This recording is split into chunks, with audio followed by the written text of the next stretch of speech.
Right, we'll go on to the players to look out for in this Euros then. So me and Levi have done our top 5.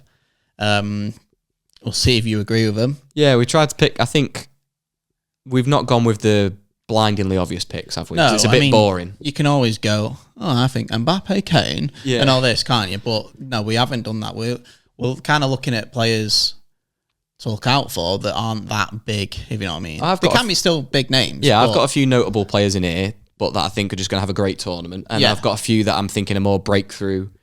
This could be their first big tournament. Yeah. So I've got a bit of a mix in there. Okay. I've not put them in order. I've just got 5, by the way. I've not got. No, I haven't put them in order. Yeah, no, good. That's fine. Shall we just go 1 to 5, but we'll both do 1 and 1? Yeah, can do. And then if you say one I've got, I'll just say that one at the same time. Okay, let's do that. I'll let you go first. Okay, my first one, if you've got him, is Vitinha from Portugal. I do not have him. I know you like him, though. You've mentioned before when you watch PSG. Yeah. This season, because I've been watching a lot of, not PSG's league, I've been watching a lot of Champions League, and he's stood out a lot for me. Yeah, I remember when you said, when you'd mentioned it, I think when they then played the second leg, I kind of watched him a bit more deliberately. Yeah, it's like he was controlling it all in the middle. I think he looks very bright. He's quite young, isn't he? Yeah, around 24 mark. Yeah. I mean, they've got quite a lot of good midfielders as well, though, haven't they? Portugal. I like Portugal's squad. They've got a strong team. They've got that João Neves is rated highly, haven't they? Is he the lad at Benfica everyone's been linked with? Yeah. They got a very exciting midfield. Yeah, but Vitinha for me, I think he'll do well. He's definitely a one to watch this season. This tournament, should I say? Yeah, I like that. I like that pick. Maybe I should pick my Portuguese pick then. Yeah, right. Again, so this is one of my established players, but just because I think this is going to be a big tournament for him. Yeah. Bruno Fernandes. Well, I've got Bruno in as well, so I've got 2 Portuguese. That's a good one to go with at the same time then. Yeah, I'm tipping this to be him as the main man. Obviously, Ronaldo's the main man. I think there's some speculation as to what his minutes will look like. Yeah, I don't think Ronaldo will be starting, so I think you're right. I think Bruno is going to be that main man. That's it. I think he can take the game by the scruff of the neck. We've seen it for United time and time again. Portugal's a lot more.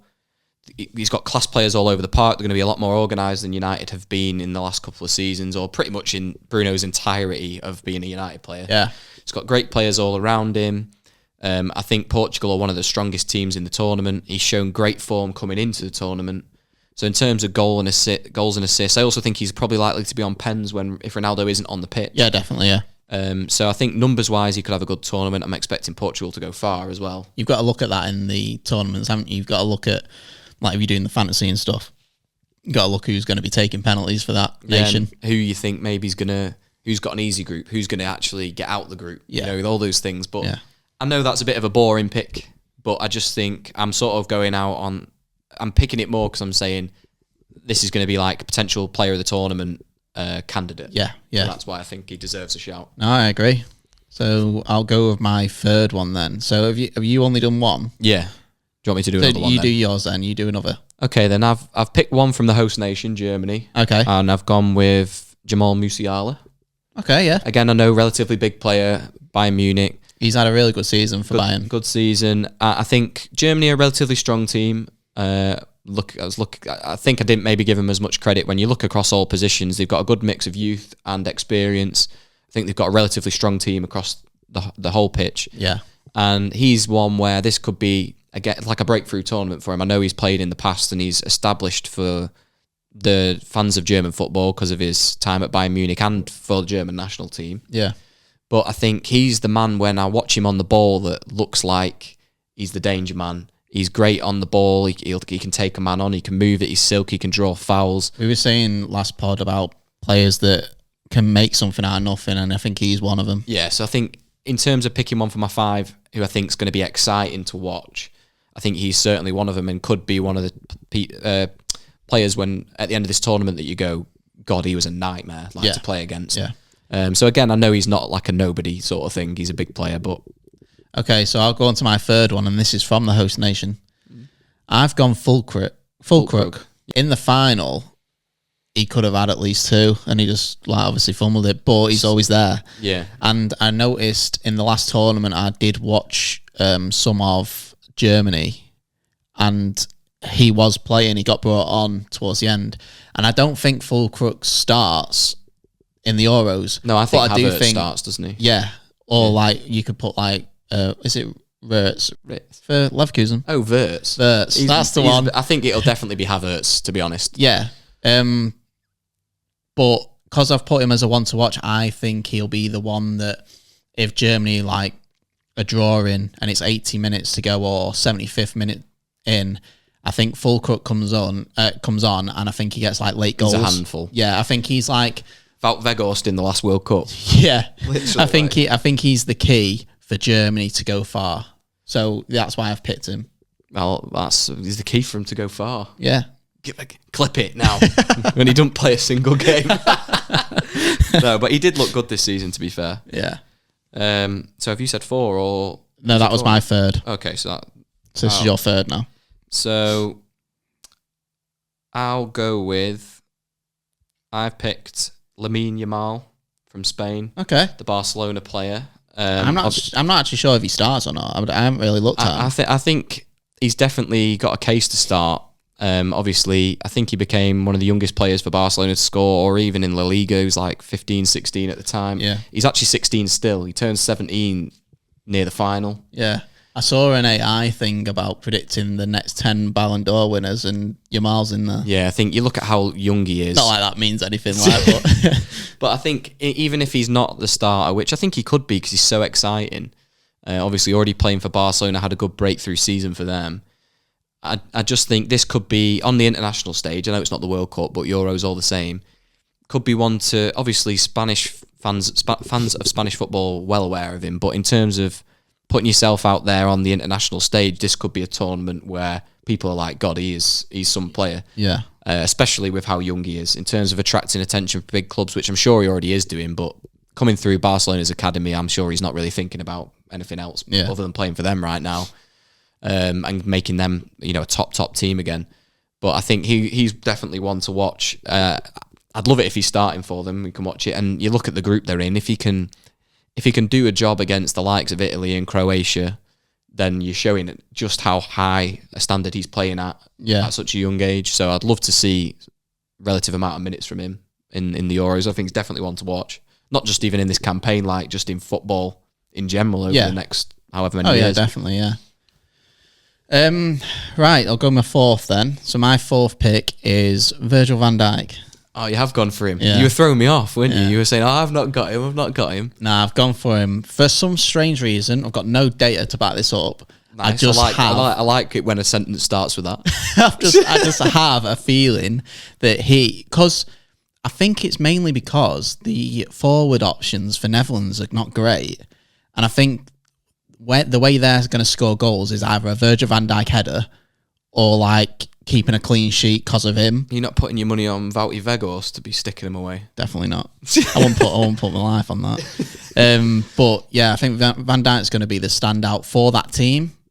And yeah, I don't think they have much going forward. So yeah, I can't really think in terms of is Depay fit and playing? Depay played last game. Yeah. Then I know Weghorst obviously was an option for them. I don't know who they really have outs in the attacking positions. It's more midfielders and defenders that spring to mind. Yeah, that's what I mean. If they are to go at least through the group, so it's got to be because of him. Well, I have also picked a Dutch player. Okay. A young Sit forward. A young player. I think you could class him as he's a midfielder. Another player that came through the Barcelona academy, Xavi Simons. Okay, yeah. Obviously he's on loan, isn't he? He was on loan at. He's just constantly on loan. Leipzig. This guy, yeah. Probably had his best season because I feel like people have been talking about him for a couple of years now. I'm not 100% sure how his minutes will look. There's some people saying they're confident that he'll start. Yeah, I think he's a good enough player to start. He should be. I know I believe he's made a case that he wants to stay at Leipzig because he's had good minutes there this season and he's had a good campaign. So similarly to some of my other younger player picks, could be a big tournament to put yourself out there. He obviously wants to stay at Leipzig. Can he attract the attention from some other big teams? Because he's on loan from, I thought he was at PSG, but maybe I'm getting that wrong. Someone else maybe have to correct me there, but I'm sure he was at a team like that and wasn't quite getting the pitch times, was getting moved around. Maybe it was because he came through Barca's academy. Maybe it was Barca he was on loan from, but I think they sold him. I'm not entirely sure. But again, I'm thinking could be a big tournament for him. I think there's, I imagine you've got Frankie de Jong in there. Yeah. So he could well be playing in midfield with him. So looking forward to seeing him, really. Yeah. Seeing what he can. He is a tiny player. He's more an attacking player, though. Frankie de Jong's he's more attacking midfielder than Frankie de Jong, yeah. Is that one each we've got left? Yeah, so my 5th pick is actually an Italian. Oh, yeah. And I think we've both got him in fantasy, if I'm not wrong. DeMarco. I have got him in fantasy, you're right. I don't know how I'm feeling about it, though, because they've got a tough group. It's another one that's had a really good season for Inter Milan. Yeah. And every time I watch the guy, he's really impressive. So you're just looking forward to seeing him on the international stage? I wouldn't say looking forward, but especially if it comes against us.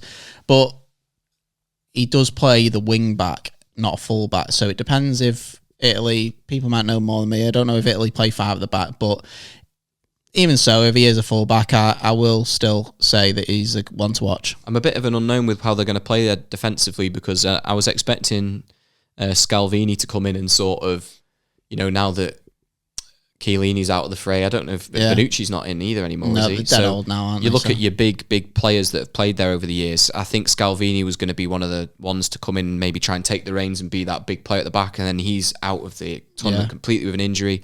I don't know if that changes the look of the back four in terms of formation, or if someone just comes in for him and they try and play the same way. Yeah. I'll have to wait and see, really. I'm not sure, but I like that. I don't like the fact you've picked an Italian. I'm still hurting from the last tournament, but I can get behind the pick. I know I haven't picked an English player. Have you picked an English player? No. Because we did say we was going to pick an English player. Maybe we should just pick an English player after. Okay, yeah. Who we think. So, who's your 5th? I'm showing my United bias here a little bit. I've gone with Rasmus Højlund. Do you think? It's in our group. I know, and I think Denmark, despite the fact I think they had a disappointing World Cup, they went out at the group stage last time. Do you know what? Sorry, just to interrupt you. It was a really nice touch the other day. Did you see what happened with Eriksen? Yeah.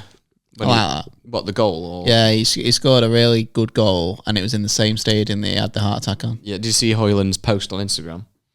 Yeah, what was it? He was saying like something like my dad getting the man of the match award or something like that. Yeah, probably with my dad, getting shown up by my dad or something like that. But I looked at his record already. He's got 7 goals in 12 appearances for Denmark. Yeah, in the qualifiers. Might actually be better than that. When he the top goal scorer in qualifiers. Him and Scotty McTerminator were up there. The United boys.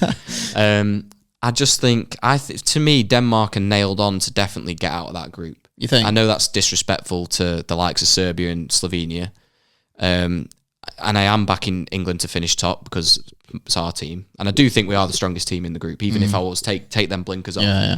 I think Denmark could be a little bit of a sleeper team. Maybe that's going over the top a little bit. But I think they'll definitely get out the group.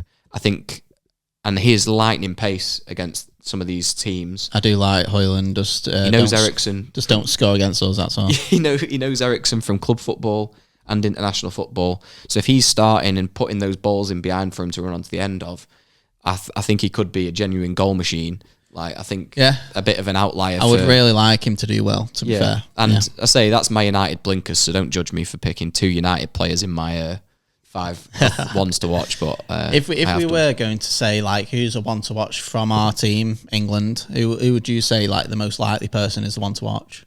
Based on the 2 friendlies, which might be poor data to go off, and also not 100% sure of how this guy's minutes are going to go, but I'll give it to Cole Palmer. I was going to do that as well, but I might go different just for the sake of it. Yeah, go on then. I'll go with Bellingham. Well, I think that's a clear shout, though, isn't it? I'm trying to. Is it a bit? I think Bellingham and Kane are like. Well, it would have been Palmer, but you robbed it. Yeah, I think they're the front runners that you'd expect to be pushing this England team on after the season Bellingham's had. I know he's still young. In the friendlies, Cole Palmer's looked the most lively. I just think as a one to watch, I think you can get a goal from the bench. I think you can get a goal if he starts. If he might play a little bit more composed. Yeah. When we're in these actual tournament matches. And to be honest, I don't really want to see that. I want to see him. Like, I don't know if he was getting told by Southgate to come more central at times in the friendlies, but when he was getting out wide, he looked like he had the beating of a man every time. Yeah. And then it looked like he'd maybe had direction to cut inside more. He put it on a plate for Kane, though, didn't he, to be fair? He cut inside and crossed it, and Kane just skied it. Yeah, did Kane hit the post or the bar or something as well in that game? I can't remember, but it was boring. Trying to put it out of my memory, but yeah, I think off the back of a great season, I think he's done enough in the friendlies to show that he at least gets some minutes. They could even reshuffle that 11 somehow and get him in it. Yeah, I do think they could, but if not, he'll definitely be getting minutes. And if we manage to win our opening 2, maybe he starts the third fixture. Yeah. So if I knew Cobby was going to start, I'd probably say Cobby. Yeah. Again, we show our United bias. So the fucking boys. It's a nice hoodie, that. Let's get Manu one here as well. Yeah. 2 of our ones to watches are on my shirt. Well, you can't really pick Garnacho, can you, for Euros? No, he's one to watch for Copa America. Yeah.